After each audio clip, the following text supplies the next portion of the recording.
Lo que vamos a analizar el día de hoy es precisamente el trabajo o la estrategia que ha desarrollado Auditoría Fiscal en combinación con Seguro Social y Secretaría del Trabajo para hacer de este esquema un fenómeno que nos indique en qué ocasiones la operación es congruente y en qué ocasiones es una operación que no tiene nada que ver con lo que en realidad se está generando, ¿no? Como esquema de subcontratación. Mi objetivo es analizar esos aspectos principalmente fiscales para que nosotros vayamos integrando en una memoria pues esos puntos que contablemente a nivel de comprobante, a nivel a lo mejor de avisos, pueden llegar a llamar nuestra atención. Sin embargo, se ha cuestionado mucho la procedencia en cuanto a que la autoridad pues no podría indicarme si mi esquema de subcontratación es correcto o no, porque el origen de este esquema de prestación de servicios no es propiamente fiscal, es más bien es un tema laboral. Entonces, de pronto, en mayo de este año, empezamos a ver por ahí algunas tesis, incluso esta que estamos viendo en pantalla, empezó a ser invocado en varios como argumento de defensa, porque lo que empezó a ocurrir con la autoridad es que empezó a sacar en sus guías, en algunos documentos, criterios donde efectivamente el esquema de subcontratación puede llegar a ser legítimo, pero ¿en qué casos, no? Y entonces uno de los elementos fundamentales lo encontramos en la Ley Federal del Trabajo, en el artículo 15b, donde se establece en qué casos esta figura de subcontratación podríamos llamarla una figura sana o una figura legítima.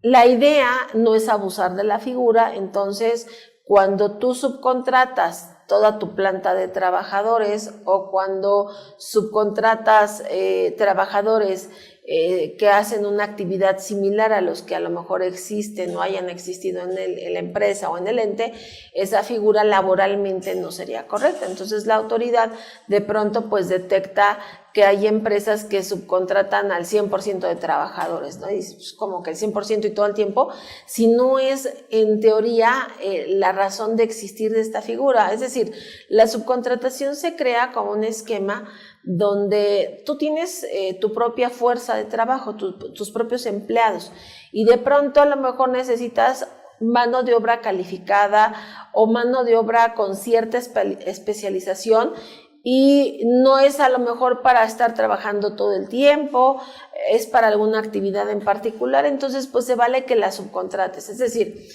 vamos a pensar en una empresa, una fábrica que tiene un almacén, y en el almacén pues tiene ahí gente, ayudantes generales a lo mejor, que se encargan de empaquetar, ¿no?, la mercancía, de pesarla, de cargarla, los contenedores, etcétera. Pero de pronto a lo mejor llega una nueva línea de producto que necesita un tratamiento especial o un embalaje diferente, y entonces requiero contratar almacenistas a lo mejor con una característica especial o con una habilidad distinta, ¿no?, para empaquetar adecuadamente este nuevo producto, a lo mejor incluso hasta para colocarlo en un lugar específico, y bueno, subcontratamos ese personal adicional que tiene una preparación distinta para hacer un trabajo en específico, y eso pues también es válido. Entonces ahí es donde empezamos a detectar precisamente con estos candados laborales en inicio cuáles son figuras legítimas y a lo mejor cuáles no lo serían, o se estarían confundiendo, ¿no?, con una figura de subcontratación, y a lo mejor estamos hablando de una prestación de servicio, que eso lo vamos a ir comentando a lo largo del curso. Sin embargo, la autoridad fiscal, específicamente el SAT, hizo del conocimiento de los patrones que a través del nuevo complemento de nóminas y a través de varias revisiones que comenzaron a hacer, pues empezaron a detectar algunas prácticas indebidas, y muchas de los fundamentos, ¿no?, o de los criterios bajo los cuales empezaban a echar para atrás este esquema de subcontratación era porque no se estaban reuniendo los requisitos que en materia de la Ley Federal del Trabajo se requerían. Y entonces, en mayo de este año surge esta tesis que dice, en materia de impuestos sobre la renta, dice, para la procedencia de la deducción de un gasto de subcontratación laboral, la autoridad fiscal no puede rechazarlo invocando el incumplimiento de normas laborales. Tómala. ¿Cómo? Sí. La autoridad fiscal, que es lo que viene resaltado en rojo, no puede calificar para rechazar una deducción la naturaleza de patrón del contribuyente contratante, ya que todo lo correspondiente a la relación de trabajo, regulada obviamente en origen por el artículo 123 constitucional, es competencia exclusiva de las autoridades laborales sin que la tributaria pueda unilateralmente determinar si un contribuyente que dedujo un gasto por subcontratación laboral tiene o no dicha relación de trabajo con las personas que le prestan sus servicios y exigir las retenciones por sueldos y salarios de los trabajadores subcontratados. Es decir, la autoridad fiscal, en este caso el SAT, no tiene como las atribuciones para evaluar estos requisitos en materia laboral. En todo caso, pues tendría que ser una autoridad laboral. Esta tesis, cuando se da a conocer en mayo, pues de pronto se empieza a tomar así como bandera, pues para echar abajo varios de los argumentos del SAT, pues para prohibir, ¿no? O cancelar ciertas deducciones, obviamente bajo este esquema. Y eso es lo que empezó a dar origen a un documento que vamos a ver a continuación, que es un documento donde tuvieron que poner las cartas sobre la mesa y entender qué le toca a cada autoridad revisar, el porqué de su competencia y cómo controlar o identificar entonces cuando una práctica sí es legítima y cuando una práctica no lo es. Por eso es que vamos a analizar varios puntos de este régimen fiscal de subcontratación, porque de pronto a lo mejor puede ser que para impuestos sobre la renta se reúnan ciertos requisitos, pero para IVA no se esté cumpliendo del todo, es lo que vamos a empezar a analizar. A lo mejor el problema son las retenciones, a lo mejor el problema es el tipo de comprobante que generas, o incluso que subcontratas, a lo mejor estás prestando servicio y a la vez subcontratas también los trabajadores con otro tipo de empresa. Entonces, cuando ya entre más figuras involucremos y entre más terceros formen parte de la operación, obviamente esto se complica.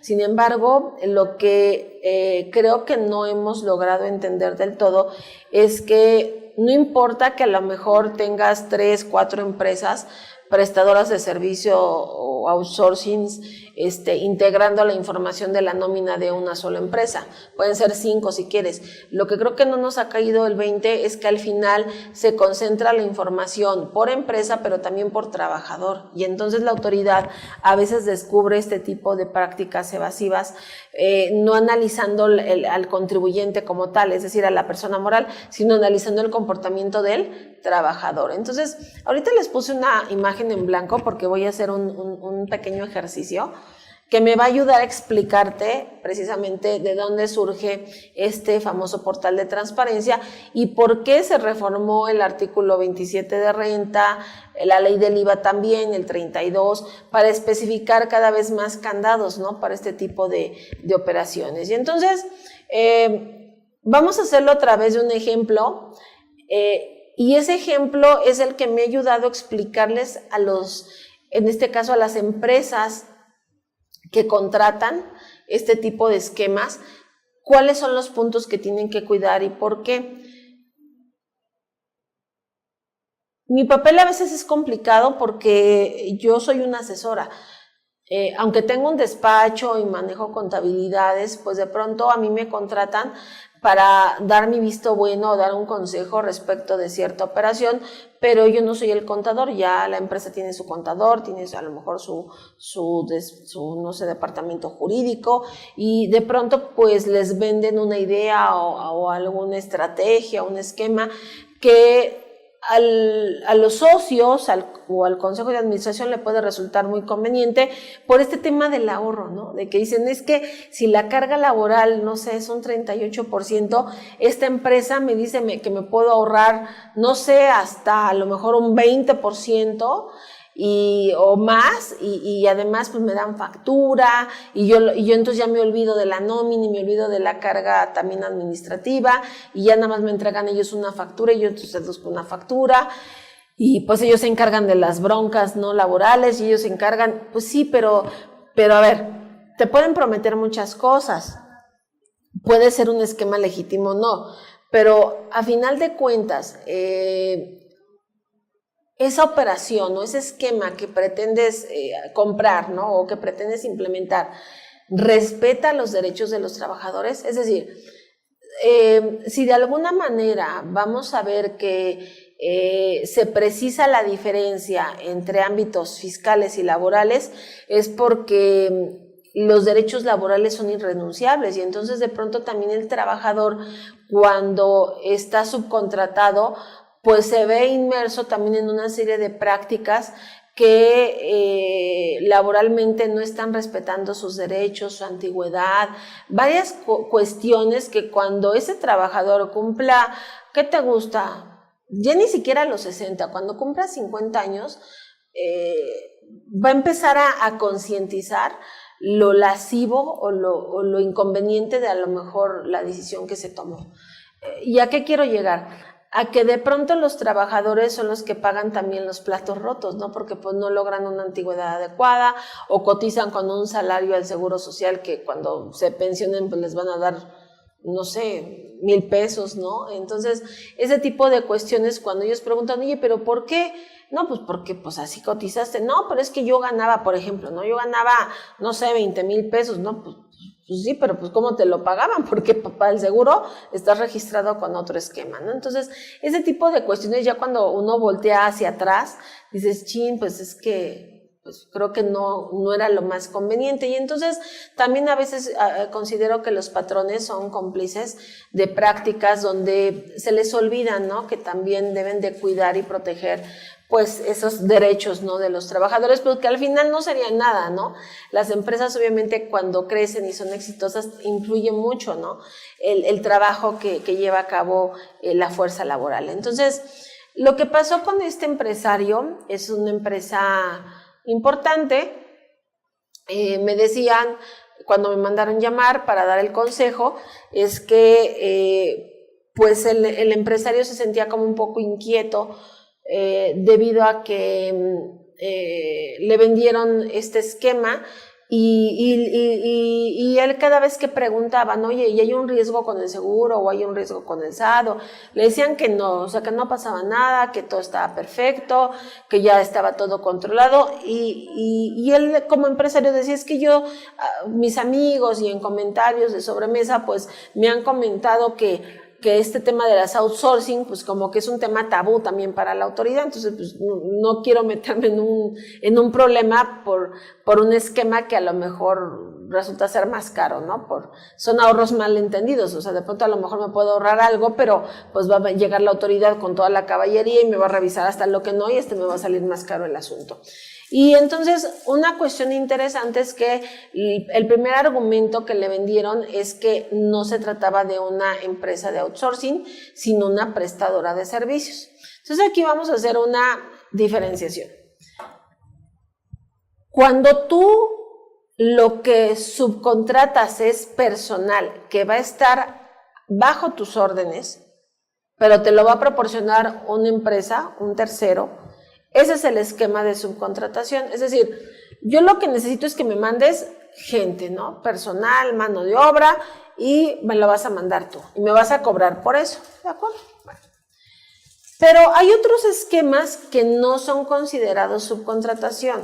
Es decir, hay esquemas de prestación de servicios legítimos donde por el tipo de servicio que se presta, a lo mejor te tienen que mandar personal, pero el personal no trabaja para ti, trabaja para ese tercero, nada más que para poder desarrollar ese servicio, pues necesitan enviarte ese personal. Ejemplo, mi caso, Y así es como se lo expliqué al representante legal de esta empresa. Le digo, mira, si tú me contratas para que te haga una auditoría, pues voy a necesitar enviarte personal de mi despacho. Y te voy a mandar a lo mejor 2, 3 contadores que van a estar aquí revisando cosas. Pero a lo que voy es, pero ese personal no trabaja para ti, trabaja bajo mis órdenes. Es más, por ejemplo, no sé, si tienes por aquí a lo mejor un lugar para comer o no sé, un lugar para que guarden sus cosas, mi personal por lo general no utiliza las instalaciones. Mi personal llega, hace lo que tiene que hacer, si tiene que llevarse documentos pues se los lleva y no se involucran, ¿no?, dentro de las actividades del personal porque no trabajan para ti, trabajan para mí. De tal forma que si tú llegas y le dices a uno de mis contadores, oye, necesito que me hagas una declaración o que me llenes un escrito, no, pues no te va a hacer caso porque ellos no trabajan para ti, trabajan para mí. Y entonces yo lo que te cobro a ti es por prestarte un servicio y te voy a hacer una factura por prestarte este servicio. Nada más que ocurre que para que yo te lo pueda prestar necesito enviarte mi personal. Ese tipo de figuras no entran en este régimen que vamos a ver a continuación. Son figuras independientes, ¿no? Y entonces me dijo, ok, pero entonces, por ejemplo, si de pronto yo contrato una empresa, no sé, que me viene a hacer una instalación eléctrica, igual van a mandarte a uno o varios electricistas que van a trabajar y te van a hacer aquí toda la instalación, pero pues no trabajan para ti, trabajan para otra empresa y necesitan enviarte personas porque pues si no, ¿cómo te prestan el servicio?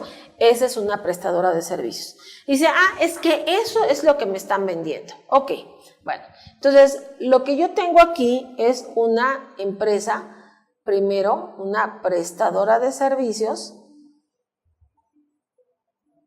que te va a cobrar entonces, ¿por qué servicio? ¿Cómo? Sí, mira. Es una prestadora de servicios. ¿Qué servicio te va a vender?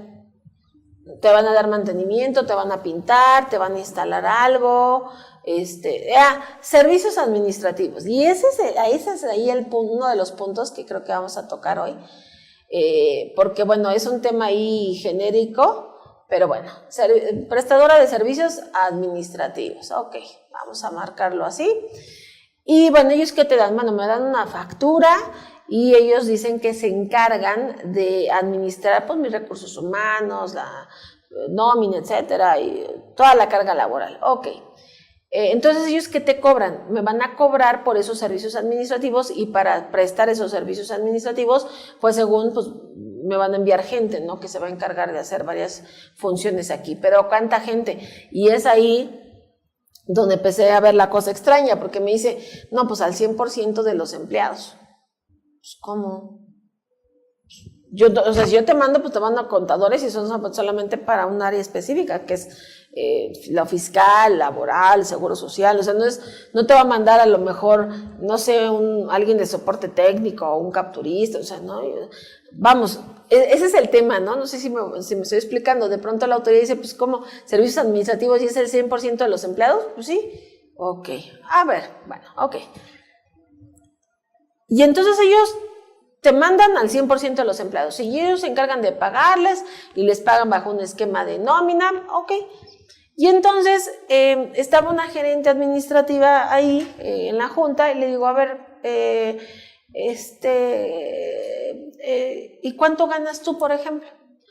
Pues mira, yo gano 20,000 pesos. Ok, entonces esta empresa prestadora de servicios, me imagino, te hace a ti un recibo, pues no sé, por 20,000 pesos y menos retenciones.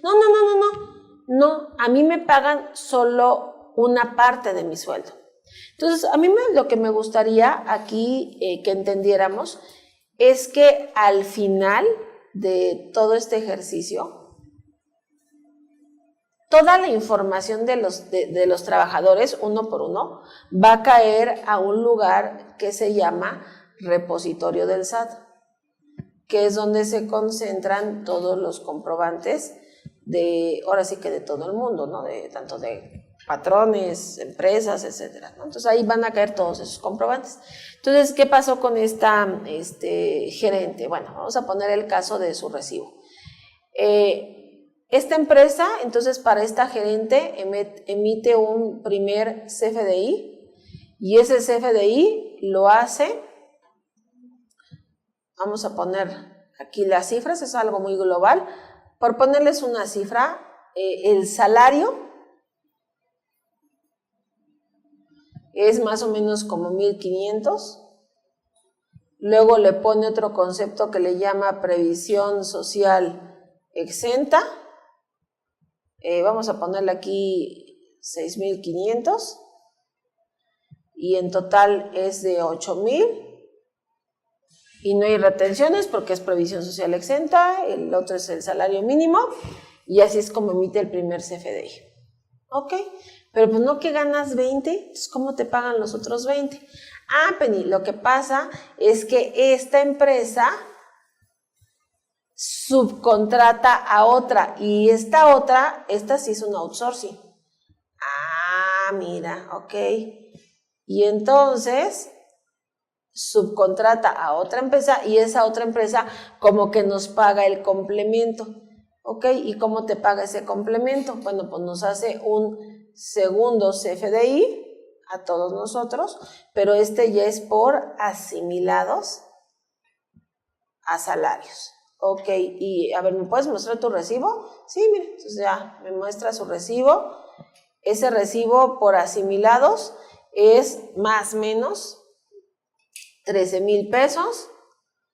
Retención, porque eso sí, ahí sí manejan una retención de ISR, por poner una cifra son 2,000 y al neto son 11 y entonces este más el otro pues es más o menos lo que llegan. Ok, pues entonces sí hay una outsourcing involucrada. No, pero es que a la empresa, o sea, aquí la empresa que nos factura directamente a nosotros solamente es esta. Sí, pero esta al final está involucrada con una empresa de subcontratación. Entonces, pues al final, era lo que comentaba yo al inicio, estamos viendo aquí una red de operación donde, ok, una te emite la factura a ti, pero esa a su vez recibe comprobantes de otras empresas y resulta ser que la otra pues es un outsourcing, o sea, al final viene involucrado, por eso dice que de manera directa o indirecta, ¿no? El criterio no vinculativo, porque de pronto no es directo, es a través como de un tercero, como que para triangular, ¿no? La operación. Ok, bueno. ¿Dónde estuvo la situación que generó como un tono de alerta para el representante legal?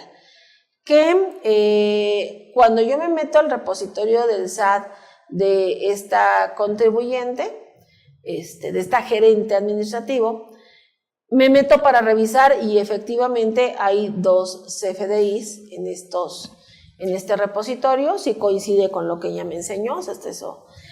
Pero al entrar a su Declarasat para llenar su declaración anual, me apareció una alerta que yo nunca había visto en una declaración.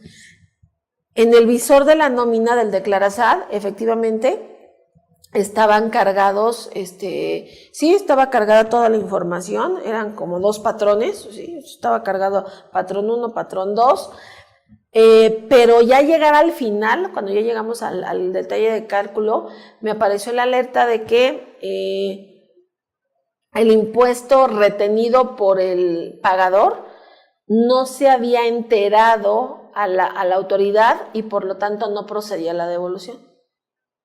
Entonces dije, ¿sabes qué? Es que efectivamente sí aquí hay una retención, aquí están estos 2,000 pesos, pero dice el SAT que esta retención no se enteró adecuadamente y entonces pues no va a proceder tu saldo a favor.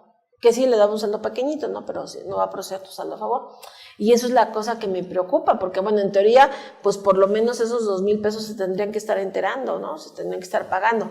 Y entonces aquí es donde el representante legal como que lo captó, porque dice, mira, es que como SAT, como autoridad, si yo sumo estos 2 recibos, de entrada, Penny, o sea, aquí esta gerente tiene, bueno, un salario más o menos de 21,000 pesos y para esta base de 21,000 pesos, el impuesto sobre la renta retenido, que dice aquí que son 2,000, pues no, o sea, como que no checa, ¿no? O sea, como que 2,000 para una base de 21,000 pesos, o sea, eso ni siquiera es creíble.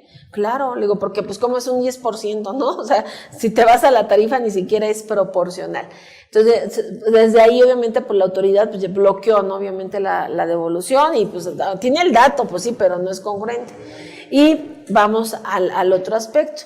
Yo le digo a esta gerente, oye, ¿podrías preguntarle a estas dos empresas, porque al final las dos te timbran una nominativa, bueno, parte del salario una y otra, podrías pedirle a estas dos empresas que por favor me enviaran su pago provisional del último mes, su última declaración, para revisar qué pasa con estos 2,000 pesos, porque aparentemente no está enterada esta cantidad. Y entonces me entregan las declaraciones. Esta empresa de outsourcing no es el único cliente que maneja varias empresas. Entonces, me enfoqué nada más en ver el impuesto retenido sobre asimilados a salarios. Era 2,300,000 pesos, más o menos la retención. Y de esos 2,300,000, ¿cuánto están pagando? Una bicoca, o sea, como 5,000 pesos. Bueno, una declaración decía 5, otra decía 10, así. Cantidades muy pequeñas, incluso llegué a ver algunas con 0. Y entonces, por eso es que dice la autoridad que no le llega la retención, porque en realidad no están pagando. ¿Pero por qué no están pagando? Entonces, al revisar el formato, porque aparentemente están compensando. ¿Qué están compensando? Saldos a favor de IVA. Pero ¿cómo saldo a favor de IVA si es una empresa de subcontratación? O sea, ¿cuál es su costo? Bueno, según ellos generan cada mes saldos a favor de IVA y entonces esos saldos a favor de IVA millonarios que generan cada mes, pues los compensan contra sus otras contribuciones y pues en realidad, pues ya ahí es como que al final esos 2,000 pesos no le llegan al SAT. Entonces ahí es donde el empresario lo entendió porque me dice, mira, a mí me habían vendido la estrategia de que no me iba a costar el 38% de carga laboral, que ellos me iban a ahorrar mucho de carga laboral, porque esta prestadora de servicio por la nómina que saca, me cobra una comisión como del 6-7%. Digo, pues es una comisión baja. Digo, para una operación que debería de ser legítima, bueno, es baja, pero bueno. Ok, te cobra un 6-7%. Y luego... no, pues ya es eso. Y entonces la factura que me emite, pues le agrega su comisión en este caso, y esa comisión es, vamos a ponerle que es un 6%, y es lo que me factura, ¿ya? Digo, sí, pero pues, ¿a poco es eso? O sea, todo este relajo por el 6%, no, realmente su ganancia es la comisión del 100%, del 6%, y aparte que no enteran las contribuciones, o sea, como no enteran las cuotas de seguro social, como no enteran la retención de ISR, porque ellos dicen que compensan, ahí es donde realmente está su ganancia, ¿no? En que se quedan con la retención del trabajador y aparte con la comisión que te cargan a la factura. Entonces, por eso te estoy mostrando esto, porque al final vamos a ver cómo toda esta información se concentra en este repositorio y del repositorio va a parar a este portal de transparencia, donde vamos a encontrar entonces el porqué y el fundamento de muchas disposiciones que vamos a ver. Ahora, yo con esto no estoy justificando al SAT, de ninguna manera.